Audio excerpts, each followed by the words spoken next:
I would like to talk to you on the subject, the unseen battle. The unseen battle. Meron pong giyera, meron pong digmaan na nagaganap, subalit ito po'y hindi lantad sa kanino man. Amen ba? So, ang mga bayani po ay likas sa kanila yung laging pakikipagdigma. Amen? At ako po'y naniniwala, tayo po yung mga tinatawag na unsung heroes. Yun pong mga bayani na hindi masyadong kilala, hindi bantog, hindi masyadong sikat pa sa ating kapanahunan. But of course, we fought, tayo po'y bayani, ika nga, sa kanya-kanyang mundo na ating ginagalawan. And yes, ito po yung ating topic ngayon, mga kapatid, no? The unseen battles. Now, every hero has its own struggle. Amen? Every hero, bawat bayani, meron pong kanya-kanyang laban. Si Spider-Man po, meron po siyang struggle. Kung kayo po'y fan ni Spider-Man, hirap na hirap po siya sa kanyang buhay kahit siya po ay merong tinatawag na superpower. Bagamat siya po'y isang bayani kung tawagin, sa pelikulang ito makikita po natin na siya po'y nag-i-struggle din. At ang struggle po ni Spider-Man, hindi siya makabayad sa renta ng kanyang bahay na inuupahan. Nag-i-struggle po siya financially. No? Sabi mo sa katabi mo, parang ikaw. Ayan, no? So, we have struggle. No? Another thing about Spider-Man, he was able to save other people, but he failed to save his loved ones. No? Yung uncle niya yata, yun, na pinatay, minurder. Talagang sobrang sakit para sa kanya na yung mahal niya sa buhay, hindi niya maipagtanggol or hindi niya maisalba. Samantalang yung ibang tao ay nasisave niya. So, at some point of our lives, meron po tayong kanya-kanyang struggle. Amen ba? Amen. Praise the Lord. And then, let's go to Noah. Makikita po natin si Noah, inatasan siya ng Panginoon na napakabigat na task, gumawa ng arka, napakalaki, and he struggled for tools and manpower to build the ark. Kaya inabot po siya ng 120 years building for an ark. Bakit? Kasi nag-struggle siya doon sa mga kagamitan. Walang chainsaw, no ho? I don't know kung paano niya nilagari yung mga kahoy, no? But during that time, talagang primitive po. Talagang sobrang basic na basic. So you can imagine paano niya pinutol yung mga kahoy, gaano katagal niyang putulin yung mga kahoy doon sa bundok, at napakalaking mga truso, no ho? 4 lang sila ng anak niya. 3 yung anak niya, pang-4 siya. Tapos yung mga asawa, so makikita natin kung gaano kahirap po talaga. So he struggled on this part of his life. And if we go to Abraham, si Abraham din po ay nag-i-struggle, no ho? He struggled to stay patient for a promised son. Kaya hindi nakatiis yung mama, nagkaanak doon sa kanyang servant. Kaya, nagkaroon po ito ng gulo sa kanyang pamilya. Okay? So, maging si Joseph, he struggled secret about his dreams. Pinakitaan siya ng Lord ng panaginip. Meron siyang visions. At yung kanyang vision ay napakatayog. At hindi niya ito makontain sa kanyang sarili. Kinuwento niya to sa kanyang mga kapatid, kaya nagalit yung kanyang kapatid sa kanya. Biruin mo pa naman yung kwento niya, lahat kayo luluhod sa akin. Yan yung panaginip ko. So nagalit lahat yung kanyang mga kapatid. No? He cannot contain. No? And ito yung kanyang struggle. And even Moses, he struggled self-control. Yun pong binansagan na pinaka-humble na tao sa kanyang kapanahunan. Itong taong ito po'y nag-struggle ng self-control. He was able to kill an Egyptian by saving a Hebrew. So, every hero has struggle. Si Samson saka si David, alam po natin, struggle po nila babae. Amen. So, ang ating nakikita ay ang kanilang tagumpay. Ngunit, hindi ang kanilang panglupaypay. Sabi mo sa katabi mo, nakikita mo lang sa akin, tagumpay, pero hindi ang aking panlulupaypay. Amen. Kaya nga po, be careful how you treat people because you have no idea what unseen battles they have been going through. Amen. Dahil nakita natin yung tao na yan, nakangiti lang, akala natin okay lang. Be careful how you treat people. Kasi ang bawat isa sa atin, merong kanya-kanyang pinagdadaanan. Amen. So, as an unsung hero, what are your struggles? Bilang bayani sa mundong iyong ginagalawan, bilang bayani sa iyong pamilya, bilang bayani sa iyong tahanan, ano ang iyong pinagdadaanan? What are your struggles? Tanungin mo daw yung katabi mo, pangiti-ngiti lang yan, pero baka mamaya matindi pala yung struggle niyan. Amen? Magugulat ka, di ba? Sa panahon natin ngayon, mga artista, ang gaganda, ang pupogi, ang saya-saya nila, tapos maya-maya konti, nag-suicide, tumalon sa building. May mga ganon. Ha? So, each of us has our own struggles. Iba-iba po yung ating struggle sa buhay. Nabanggit ko nga sa inyo, I think 2 Sundays ago, yung iba sa atin, merong yung struggle niya kulay blue, yung sayo naman kulay pink. Amen? Pari-parihong nasa pagsubok tayo, pero yung sayo sa pinansyal, yung sayo naman sa karamdaman, sa health. But we have our own struggles. So, as a hero, an unsung hero, what are your struggles? Yung iba siguro sa inyo ngayon, nag-i-struggle kayo yung bayaran. Ha? Yun pa mong, ngayon, yung mga bill pa mo ngayon, nakasobre na, napakasosyal. Akala mo, pera. Minsan may dumating sa bahay, nakasobreng ganyan, excited akong buksan. Pagbukas kong ganun, yun pala, babayaran pala eh. Pinasosyal pa. Puputulan ka na lang ng kuryente, pasusosyalin pa.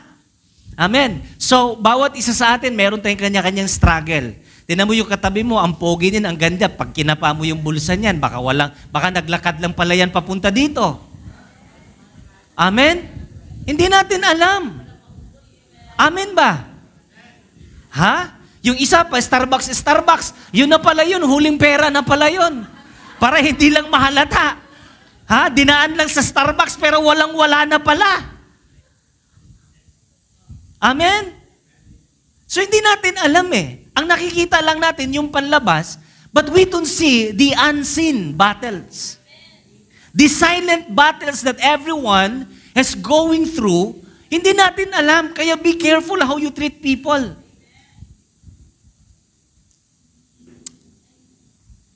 Amen? So, ngayon pong umaga, let's take a look at the life of Elijah.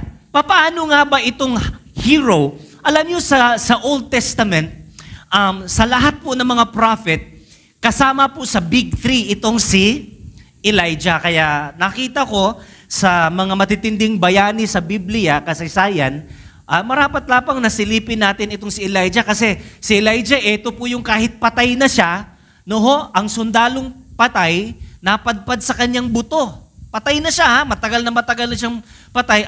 In fact, ang kanyang naagnas na yung kanyang katawan, buto na lang siya. Merong sundalong namatay sa digmaan, natumba, nahulog papunta sa kanyang bangkay. Nung mapunta siya sa bangkay, nabuhay yung tao. So makita natin kung gaano ka-anointed yung tao nung siya nabubuhay pa, maging sa kanyang bangkay, nabuhay yung tao eh. You can see from there how anointed this a prophet was. Kaya tignan natin kung gaano ka-powerful yung taong ito, yung kanyang buhay, pero ganun pa man, yun lang madalas ang ating nakikita. Yung kanyang tagumpay, yung kanyang lakas, pero hindi natin nakikita kung ano yung struggle na pinagdadaanan ng taong ito. Are you ready about the life of Elijah? So, kamakailan lang, umakyat siya sa Mount Carmel, at doon sa Mount Carmel, siya po yung tagisan doon sa mga prophets. Hinamon niya yung 400 prophets. Sabi niya, eto yung handog, okay? Eto yung handog, sige, tawagin niyo yung Diyos ninyo, tapos kailangan magpababa ng apoy. At kapag nasunog itong handog na ito, hindi gagamit ng posporo, hindi gagamit ng lighter, okay? Basta't kabud na lang, may mga kahoy dyan, tapos sa ibabaw ng kahoy, nandun yung hayop, kinatay. So lahat sila sumayaw buong araw. Walang kahit isa sa kanila nakakapagpaliyab noong handog. Tapos ang ginawa nila, naglaslas ng pulso, naglaslas ng kanilang katawan, nag-alay ng dugo para lang sumindi itong handog. So ang sabi ngayon ni Elijah, sabi niya, patay ang Diyos ninyo. Sige, sumayaw pa kayo, sumigaw pa kayo, baka hindi kayo narinig ng Diyos. So talagang kinutya niya pa, inasar niya pa ng husto. So napagod lahat, hindi talaga lumiyab yung apoy. So sabi niya, ako naman. So buhusan ng tubig. So biruin mo, nandun yung tubig, nandun yung alay, nandun yung mga kahoy, buhusan ng tubig. Sige, buhusan pa ng tubig. Buhusan, ang daming tubig na itinapon doon, ano? Tapos alam niyo pong nangyari, tinawag niya yung apoy ng Diyos. Boom! Walang gamit na posporo. Yung tubig nagmistulang gasolina. Lumiyab. Lahat ng handog naging abo. So, pagkatapos noon, pinatay niya lahat yung 400 prophets. Now, kung makikita po natin from that story, napaka-victorious niya. Kamakailan lang ang tindi ng kanyang tagumpay. At nakita natin lahat yun, yung tagumpay talagang nakakatakot. Ano? Pagkatapos pa, hindi pa siya nagsawa. Dahil 3 taon niya na walang ulan, umakyat siya sa isang bundok, nanalangin siya doon 7 beses. Alam niyo po, biglang umulan. Tapos yung hari, yung pinakamasamang hari na si King Ahab, inutusan niyang umuwi ka na dahil ayan na yung ulan. So talagang tumindi yung ulan, grabe yung ulan. Pag uwi ng hari, kinausap yung kanyang asawa, si Jezebel. Sabi niya, patay lahat yung prophets natin. Pinatay ni Elijah. Nag-utos siya ng messenger, sabi niya, Elijah, kung papaano mo pinatay ang aking 400 prophets, ganun din kita papatayin bukas na bukas sa parehong oras. Alam nyo, yung prophet na kailan lang pumatay ng 400 false prophets, at nag-perform ng matinding miracle, just at that point of time, talagang nanghihina po siya. Grabe yung kanyang panghihina. Sobrang discouraged niya. At eto ngayon ang kanyang unseen battle. So ang nakita lang ng mga tao na kanyang pakikipagdigma ay yung lumaban siya, talagang nag-perform siya ng matinding himala, bumaba yung apoy ng Panginoon, pero after that, there was an unseen battle. There was a silent war na hindi natin alam karamihan. In fact, pag binanggit natin yung buhay ni Elijah, ang madalas binabanggit natin yung kanyang mga matitinding himala na nagawa, pero hindi yung kanyang pinagdadaanan sa buhay. So, Elijah's struggle, number 1, was threats. He experienced threats. Banta. Amen? Ano daw yung una niyang naranasan? Banta. Binantaan siya ng queen na bukas mismo sa parehong oras, papatayin din siya. Kaya grabe yung taot mo, kaka-witness mo lang, kaka-perform mo lang ng matinding himala, pero dahil doon sa mensahe ng isang queen, talagang bumagsak lahat para siyang tinakluban ng mundo't lupa. Napakahirap din. At yung unseen battle na hindi natin nakikita, yung threat. Merong threat, merong banta sa kanyang buhay. Na gusto kong i-relate ito sa ating buhay araw-araw ngayon, maging tayo po, maraming banta sa buhay. Amen. Kailan lang tayo nagtapos sa COVID, pero kahit wala na yung COVID, meron tayong mga banta sa buhay. Minsan sa negosyo, takot kang mag-business. Takot mong subukan to. May mga banta, paano kung malugi? Ang dami nating banta. Sa ating mga decision makings, hirap tayong mag-decide. Bakit? Kasi alam natin may masasagasaan, merong hindi, merong may gusto. So, ang daming banta sa buhay natin. So, as heroes, tayo mga magulang, tayo yung mga nangungunang bayani sa ating mga tahanan. So, we are experiencing threats. Alright? Yung anak natin, yung kalusugan natin, no? So, ang dami nating mga tanong, paano? Paano kung hindi magtagumpay? Paano kung hindi mag-succeed? Paano kung mag-fail ako dito? Ang daming banta sa buhay. At hindi lang ikaw nakakaranas nun. Maging yung pinakamatinding propeta sa Old Testament, mga kapatid, siya po ay dumanas ng matinding banta. Are you following? So tignan natin yung verse. When Ahab got home, here's what happened. He told Jezebel what Elijah had done and what he had slaughtered the prophets of Baal. So Jezebel sent his message to Elijah, "May the gods also kill me if by this time tomorrow I have failed to take your life like those whom you killed." So, merong banta. That's the first battle, silent battle that the man of God had been going through. Amen. Now here's the second, the fear and flights. Fear and flights. Look at verse 3. Basahin natin yung verse 3.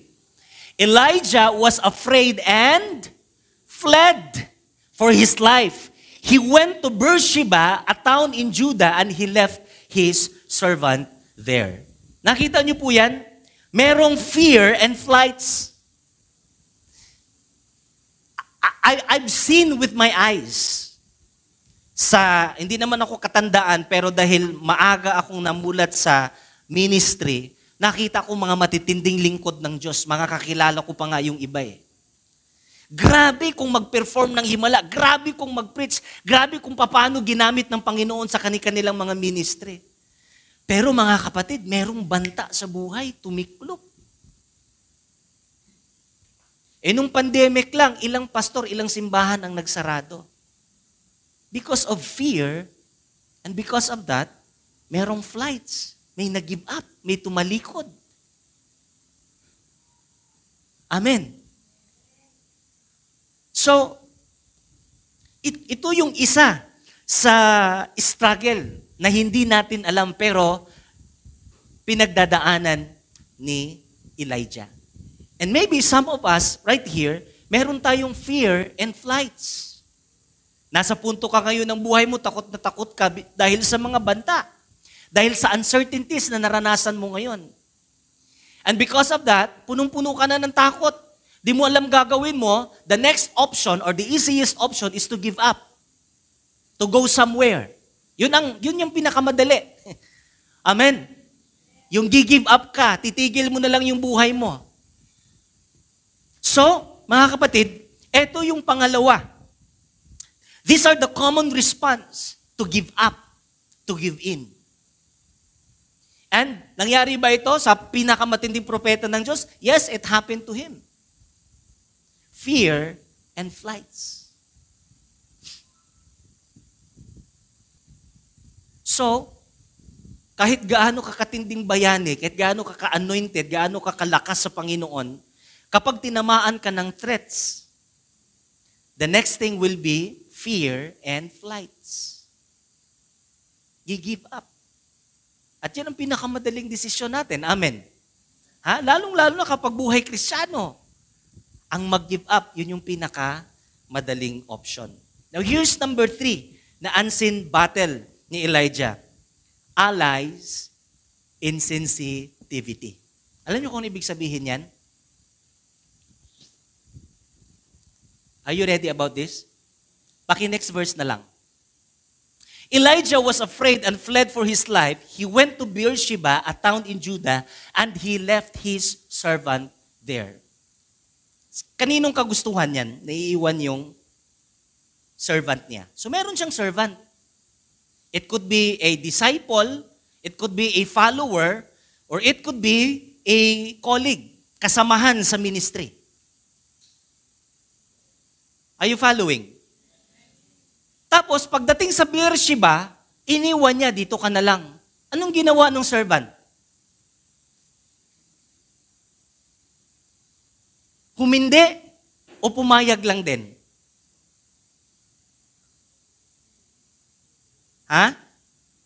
Yung servant, pumayag lang din. Kakatanggap lang ng banta, Napapatayin si Elijah, tapos sinabihan niya yung kanyang servant, dito ka na lang, baka madamay ka pa. Yung servant naman, play safe. O sige po. Biruin mo, kasama mo sa church, may banta, tagilid na yung buhay.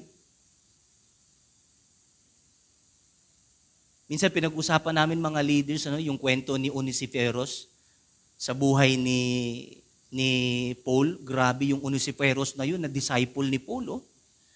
Grabe. Kung saan man siya galing Jerusalem, pumunta sa Rome. Tapos doon sa Rome, hinalughog yung buong Rome, mahanap lang si Pablo at para mapaglingkuran.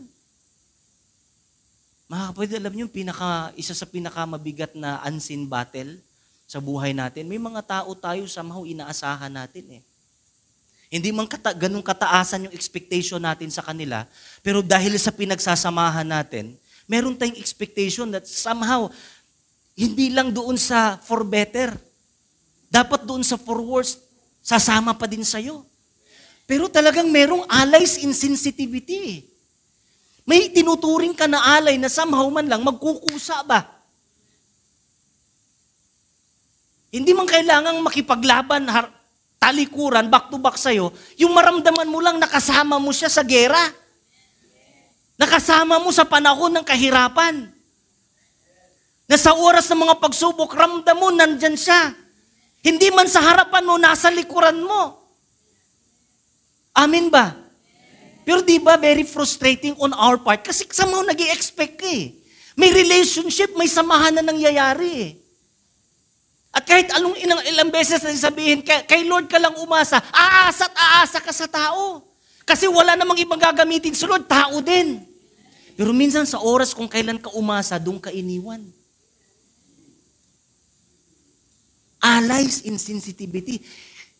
Itong battle na ito, hindi nakikita ito ng karamihan. Ang nakikita lang natin, malakas ka. Karamihan pa mo sa mga umiiwan, yan yung malakas mangako.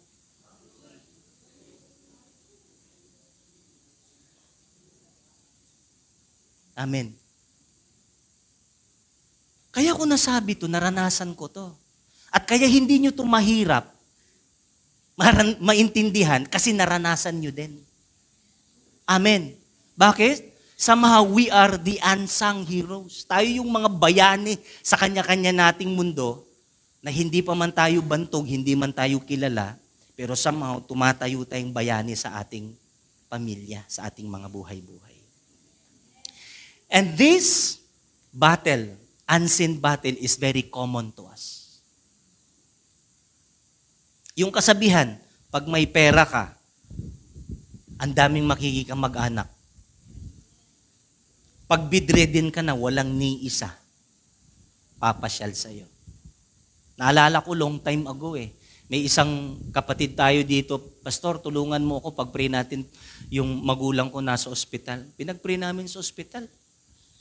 Bago ko pinag-pray, kinausap ko, pinasyalan ka na ba ng mga kainuman mo? Wala nga, Pastor . Sabi ko, mag-isip ka. Kami hindi mo kaano-ano, pero nandito kami, nagmalasakit sa'yo. Nga lang, sabi niya, Pastor, sige po, maglilingkod ako sa Panginoon. Nung gumaling, nakalimutan na naman. Tumuloy na naman. Here's number 4, loneliness. Loneliness. These are the 4th unseen battle that every hero is going through. Loneliness. Ang problema sa loneliness, we cover them with smile and laughter. Ang problema sa mga bayani, kahit nanghihina na, kayang magpanggap na malakas. Ang problema sa mga bayani, mga tatay, mga nanay, kahit hirap na sa buhay, ngumingiti pa rin. And that's the nature of a hero. But we don't see These are the unseen battle that everyone is going through. Yung mga magulang. Buti yung amo. Pag galit yung amo, nilalabas yung galit eh. Pag frustrated yung boss mo, nilalabas yung frustration eh. Pag magulang, kapag tatay, kapag kapatid, kahit hirap na sa buhay, sa ngalan ng pamilya, lumalaban, ngumingiti, tumatawa. While in fact, inaatake na sa loneliness. Look at what happened. Then he went on alone into the desert. Walang katao-tao, disyerto. Sinong kasama? Siya lang mag-isa. Bakit? Nasaan si Alay? Insensitive.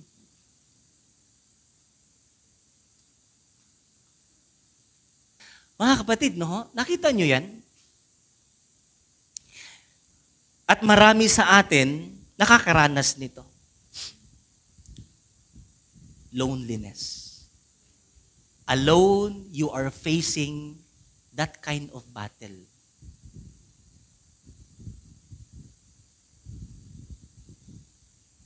Here's the fifth, comparison.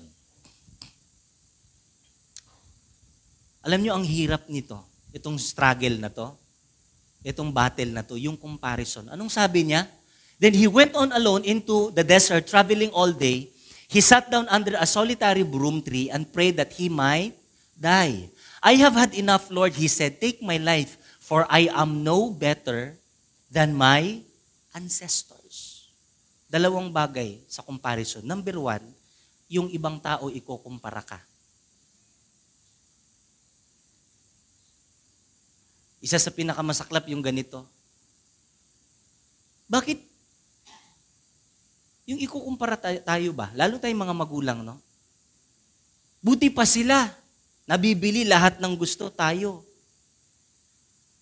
Comparison. Sila may ganito, tayo. Wala. Pero okay pa yan. Yung ibang tao, yung anak mo, ang nagkukumpara sa'yo sa iba, okay pa yan. Bearable pa yan. Ito ang mabigat. Kung ikaw na mismo, kinukumpara mo na yung sarili mo sa iba. Buti pa siya. Kahit ganyan lang siya, nagawa niya ako. And you begin to compare yourself with others. And these are the battles that we don't know, we don't see. And almost everyone is battling against this war. Comparison. Amen? Don't forget, you are unique.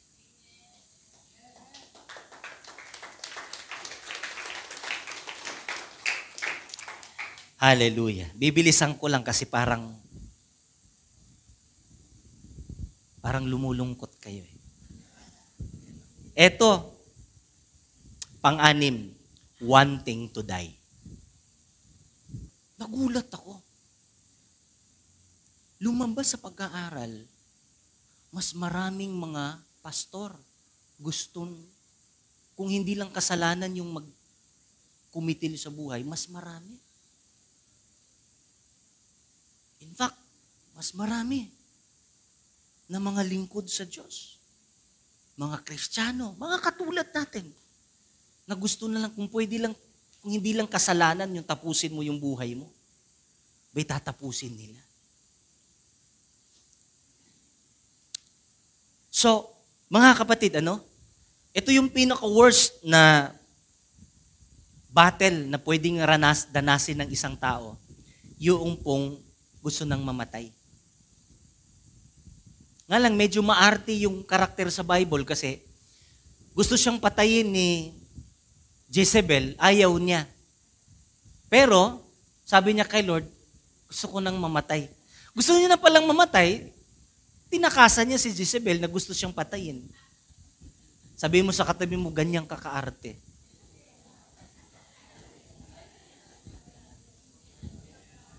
Sa Kapampangan, yung gubot pa sa lukot ba? Yung, ang hirap intindihin talaga.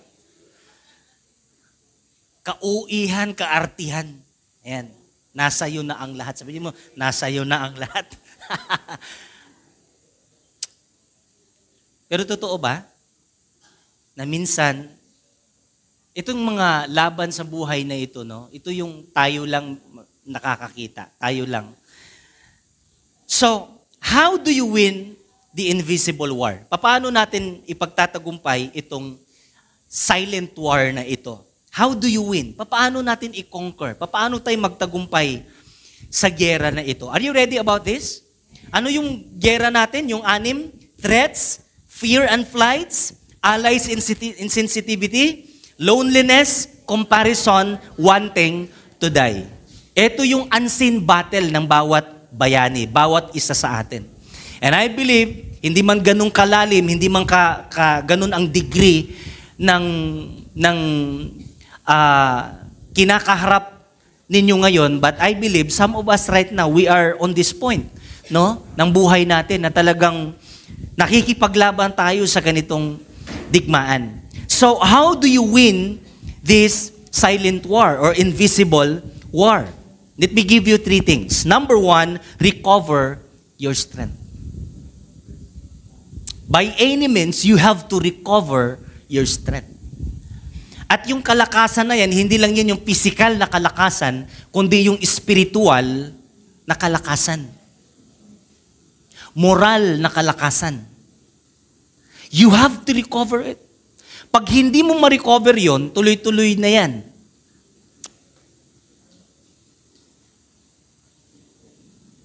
So, you have to recover your strength. Look at verse 5 at saka verse 8.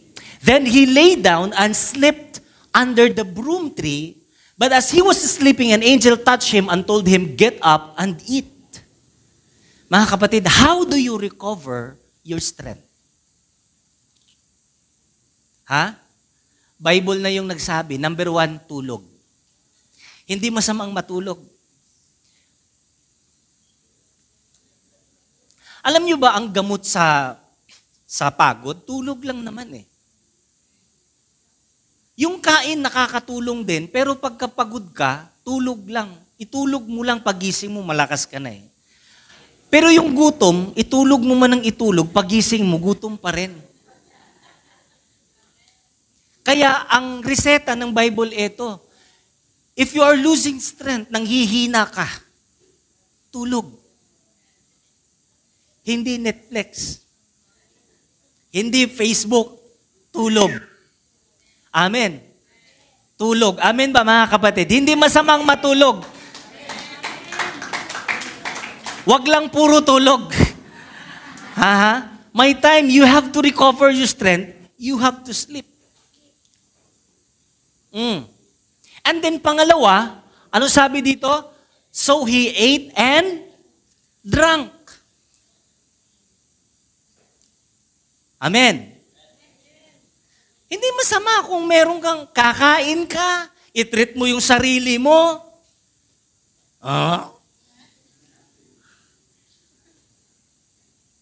Hindi masamang mag-Starbucks. Amen. Hindi masama. Yayain mo lang ako, ipag-pray pa kita. Sasamahan kita hanggang sa kapihan ng walang hanggan. You have to spend time with yourself. That's how you recover. Kailangan mo yan. Amen. Hindi masama na minsan, you go somewhere, hanap ka ng lugar na mabigyan mo ng panahon ang sarili mo. Makapagmuni-muni ka, makapagbulay-bulay ka, makapag-reflect ka. You spend time with yourself. Lahat na lang ng ginagawa natin araw-araw, hindi naman pang sarili natin, para sa iba lahat eh. Gigising ka para sa pamilya mo, para sa iba. Hindi masama na minsan gigising ka para sa sarili mo din. Amen. Ituwid mo yung buhok mo. No? Pakudkud mo yung mukha mo. Yung mga ganun, hindi siya masama. I mean, that's how you regain your strength. Amen ba? Ha? So, hindi masamang mag-Jollibee. Hindi masamang kumain sa labas. Hindi masama. may mga panahon na you have to spend time with yourself. Treat yourself. So, anong ginawa niya? Pagkatapos niyang kumain, he lay down again. Tulog na naman. Maya-maya konti, ginising na naman siya ng anghel, kain. Ito yung tinapay, ito yung croissants, ito yung coffee.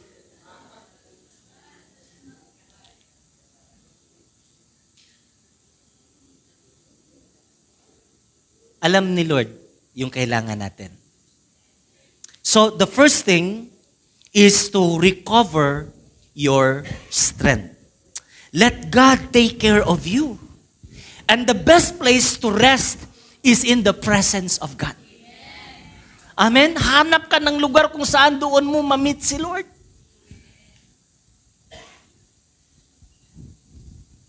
Okay yung pagkain. Okay yung kape, okay yung drinks, lahat okay yan, pero pang physical nourishment lang po yan. So two things, rest and replenishment. You replenish your strength by these foods, by this treating yourselves in some places, pero ang pinakamatindi dito mga kapatid, yung presensya ng Diyos. Doon ka makaka-recover ng kalakasan. Amen? So how do you win the invisible war? Recover your strength. By any means, you have to do your best to recover your strength. Walang ibang gagawa niyan para sa sarili mo. Hindi ko pwedeng gawin yan para sa'yo. Amen? You do it for yourself. Number 2 is recover your intimacy. Recover your intimacy. Pag binasa po natin, yung 11 hanggang 12, anong sabi ng Lord? Go out and stand before me on the mountain. Encounter. If you want to win this war, you must recover your strength. And second, you must recover your intimacy with God. Basahin ko lang po. And as Elijah stood there, the Lord passed by, and a mighty windstorm hit the mountain. And it was such a terrible blast that the rocks were torn loose. Grabe ang lakas nung hangin. Kayang humati ng bato, no? But the Lord was not in the wind. And after the wind, there was an earthquake, but the Lord was not in the earthquake. And after the earthquake, there was a fire, but the Lord was not in the fire. And after the fire, there was the sound of a gentle whisper. Kapatid, sa gera na ating kinakaharap sa buhay, lalo na itong mga unseen battles, what you need to do is to recover your strength. And the second thing is to recover your intimacy. Itong part na ito, si Elijah na lang at saka si Lord. Nakuha nyo? At first, nung natutulog lang siya, merong divine touch. May angelic touch. Siguro may mga hapyaw, may mga hapyod, or may mga tapik ng mga lingkod ng Diyos, or kapwa mo mananampalataya, merong offer, kain ka muna, tara, pahinga ka. Merong ganun. Merong spiritual touch. Pero kung hindi na kaya ng spiritual touch, ang kailangan mo, divine touch. Yung hipo na mismo ng Diyos. At ang sabi ng Panginoon kay Elijah, humarap ka, harapin mo ang Panginoon, you face before the mountain, stand before the mountain. Alam niyo po, encounter to eh.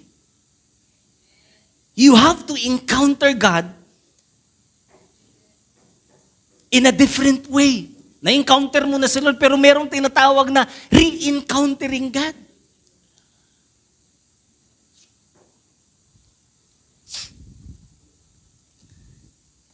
You have to recover your intimacy. Unang tanong sa kanya, bakit ka nandito? Lord, I have been zealous. Mga kapatid, ang tanong ng Lord, what are you doing here? Ang importante kay Lord, yung ngayon, anong ginagawa mo ngayon? Kasi ang sagot niya, I have been. Marami sa atin dito, I have been a youth leader. I have been a music team member. I have been a pastor. I have been a life guide. I have been. Hindi yun ang importante. What are you doing now? And the reason kung bakit iniwan natin yun, ang dahilan kung bakit tinalikuran natin yun, we lose our intimacy with the Lord. Kailan lang nag-perform siya ng apoy? Kailan lang nakapag-conquer siya ng 400 ka-prophets? Ang lakas-lakas niya, tinamaan ng threat. Tinamaan ng unseen battle. Anong nangyari sa taong malakas? Nang lupaypay. Ang tanong ng Lord, what are you doing here? And let me ask you that same question, what are you doing here?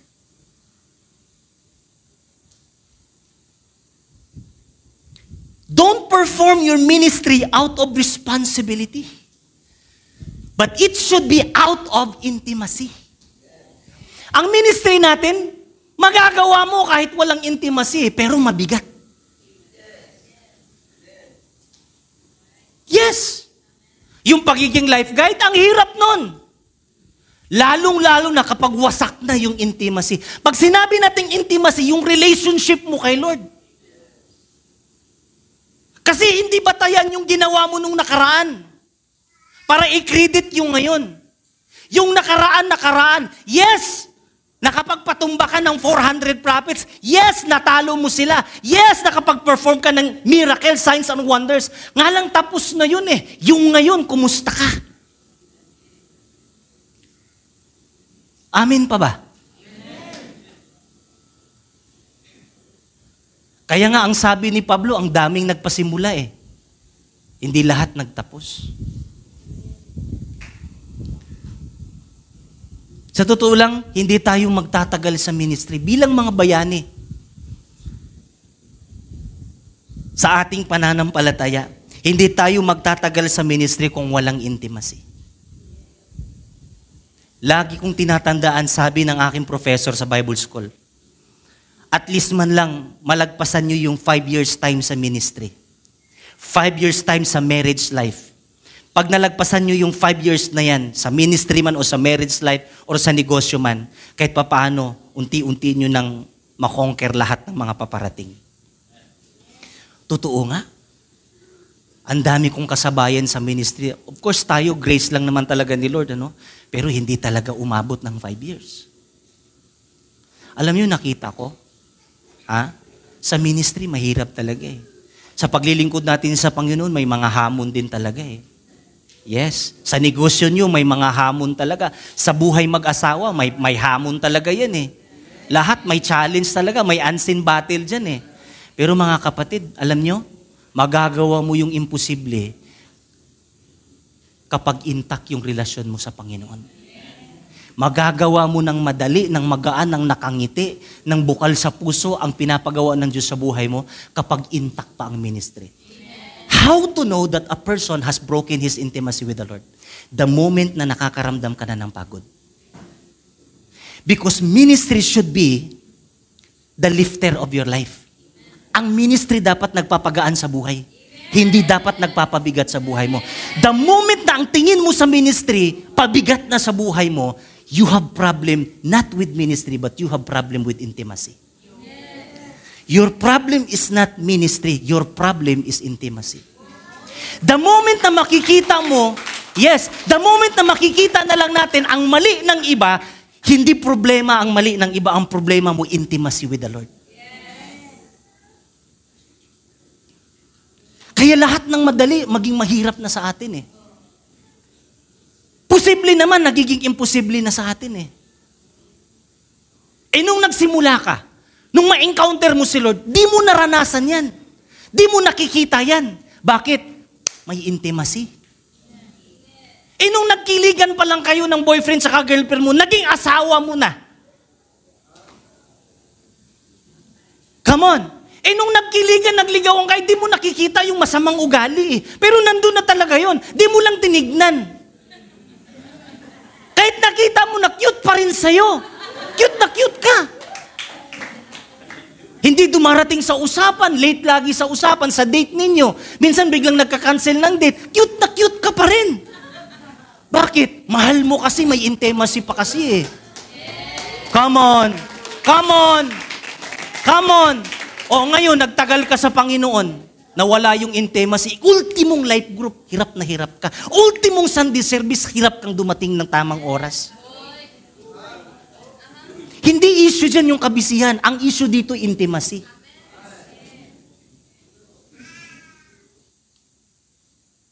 So you cannot win the war if you don't recover your intimacy. Amen? Sabihin mo sa katabi mo, it's time to recover your intimacy with the Lord. You see, the moment you lose your intimacy is the moment you lose your heart for the ministry. Ang pagkakawala nating gana, ang pagiging tamad natin sa gawain ng Panginoon, resulta lang yan o reflection na lang yan sa nawawalang intimacy natin sa Panginoon.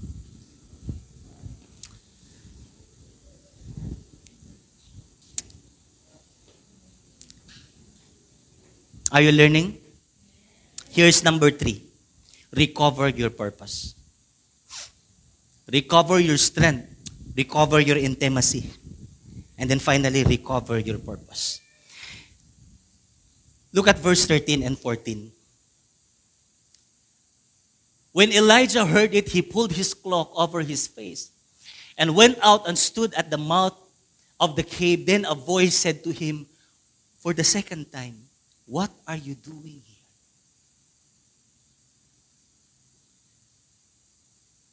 Binabalik siya ni Lord doon sa kanyang purpose.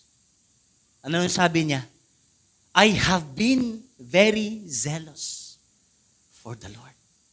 I have been. Yun yung sinasabi ko sa inyo. Yun yung nakaraan niya. I have been very on fire. Wala kang pinapalagpas na gawain sa Panginoon. You have been. You fought for God. You fought for the ministry. You strive to serve God with all of your heart. Nga lang, it has been. Nga lang, nakaraan na yun.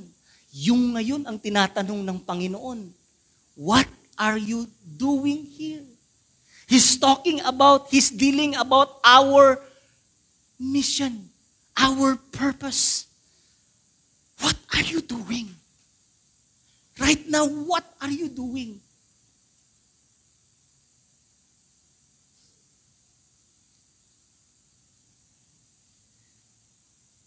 Sabi niya, I have been very zealous for the Lord God Almighty. The Israelites have been rejected your covenant, blah, blah, blah, blah, blah, blah. Dami niya sinusumbong sa Panginoon. Alam niyo kung bakit? Sobrang bigat na yung kanyang nararamdaman. This unseen battle that I've been going through is too much for me, Lord. Ginawa ko to, pero ganito ang reply nila. Lord, itong ginawa ko, ito sinukli nila. Nagpapasimula na siyang nanumbat. Nagpasimula na siyang mangwenta sa kanyang ginawa sa kaharian ng Panginoon. Alam niyo kung bakit ginagawa na niya yon? Wala na sa purpose.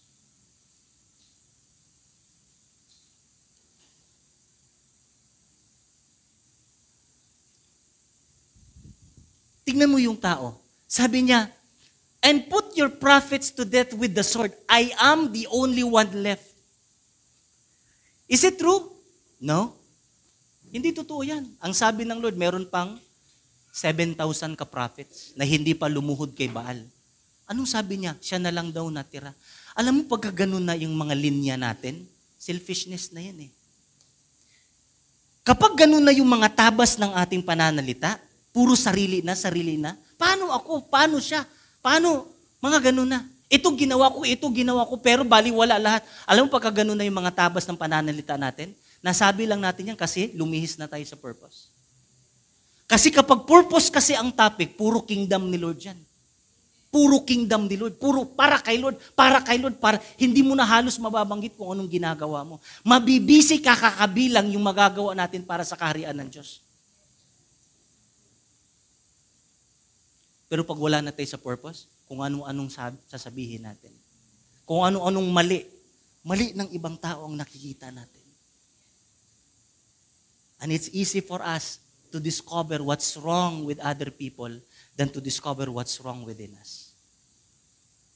Ang issue kasi dyan, wala na tayo sa purpose. And we are all subject to these issues. Anong ginawa niya? Anong sabi ng Lord? Recover your purpose. Basahin natin yung next verse. And the Lord said to him, go back the way you came. Tapikin mo daw yung katabi mo, go back the way you came. Saan ka nagsimula? Balikan mo. Alam mo ang sabi dito, and go to the desert of Damascus. Nung nabasa ko yung Damascus, bigla para akong nalusaw. Sabi ko, Lord, anong meron sa Damascus? It was in Damascus when Paul first encountered the Lord. Doon siya nakareceive ng vision. Doon siya nakareceive ng mandate. Alam mo ang sinasabi ng Lord sa atin? Balikan mo yung pinapagawa ng Lord sa buhay mo. Balikan mo yung purpose mo. Balikan mo yung Damascus. Balikan mo yung pangitain. Balikan mo yung layunin ng Diyos sa buhay mo. Go back to Damascus. Wow. Anong pinapagawa ng Lord kay Elijah? Ito pala yung task talaga ni Lord kay Elijah. Sabi niya, when you get there, anoint Hazael. Alam niyo ba na ang mga prophets, kingmaker talaga yan? Sila yung nag-i-install ng hari, sila yung nag-i-install ng mga next generation prophets. In other words, mga discipler. Sabi niya, anong ginagawa mo dito? Wala ka na sa purpose mo, nag-iinarte. Puro kadramahan na lang lumalabas sa bibig mo. Puro pansarili na lang, kawawa ka, kawawa ka, kawawa ka. Wala ka na sa purpose. Bumalik ka sa vision mo. Bumalik ka sa purpose mo. At ito yung detalye ng purpose mo. Anoint Hazael. Anoint Jeho. Anoint Elisha. Go back to your purpose. Ang purpose mo, mag-disciple ka, mag-install ka ng next leader generation. I-anoint mo sila. I-appoint mo sila.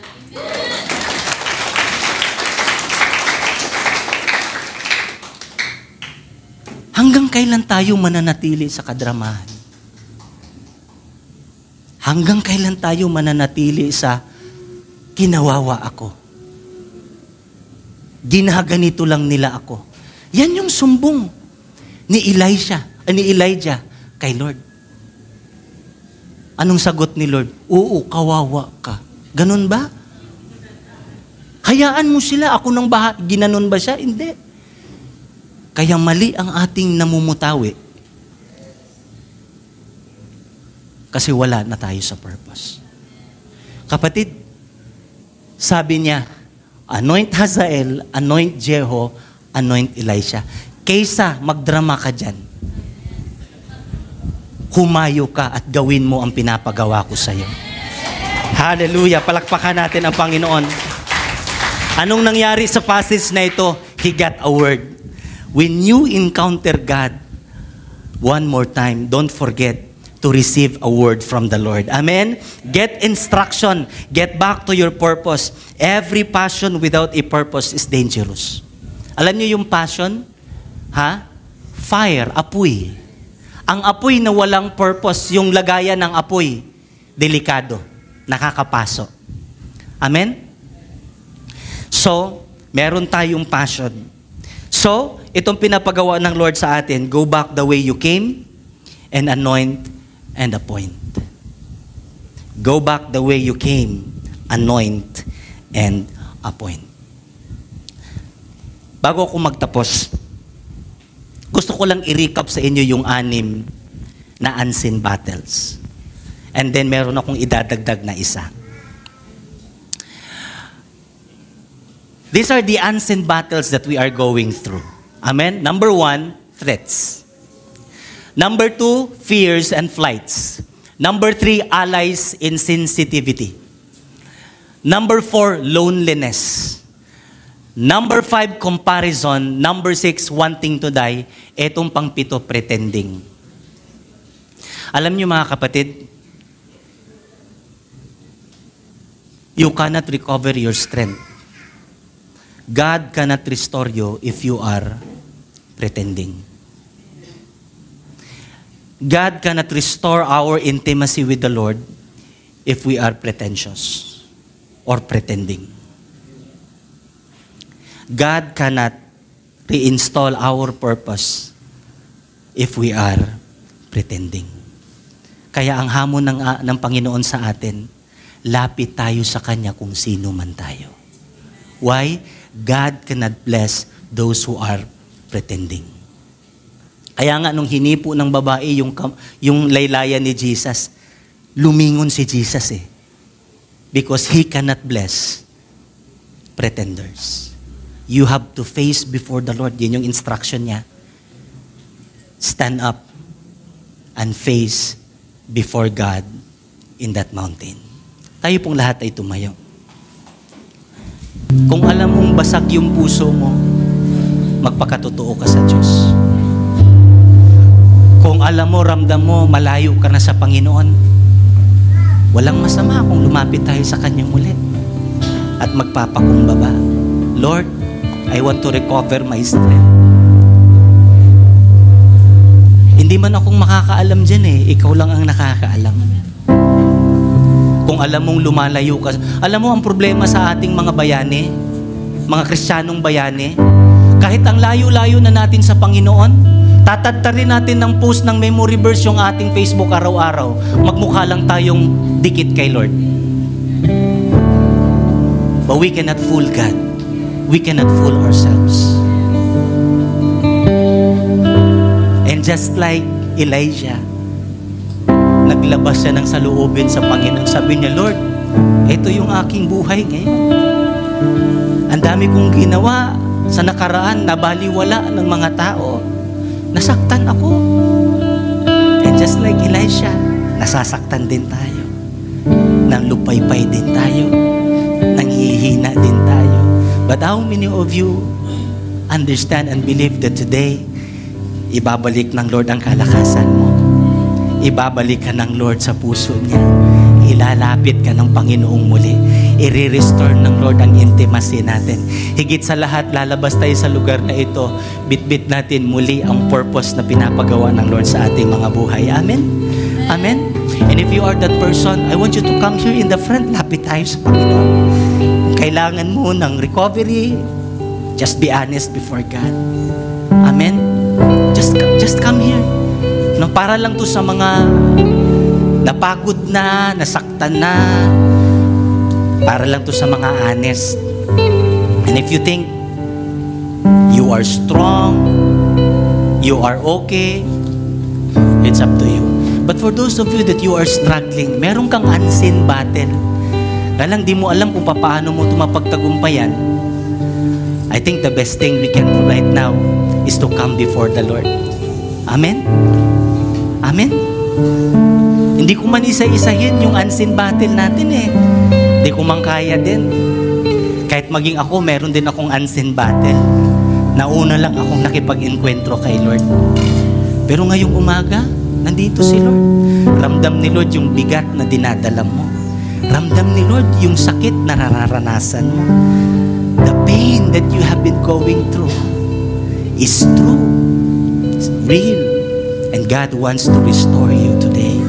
God wants to heal you today. Amen? I want you to lift up your hands before God.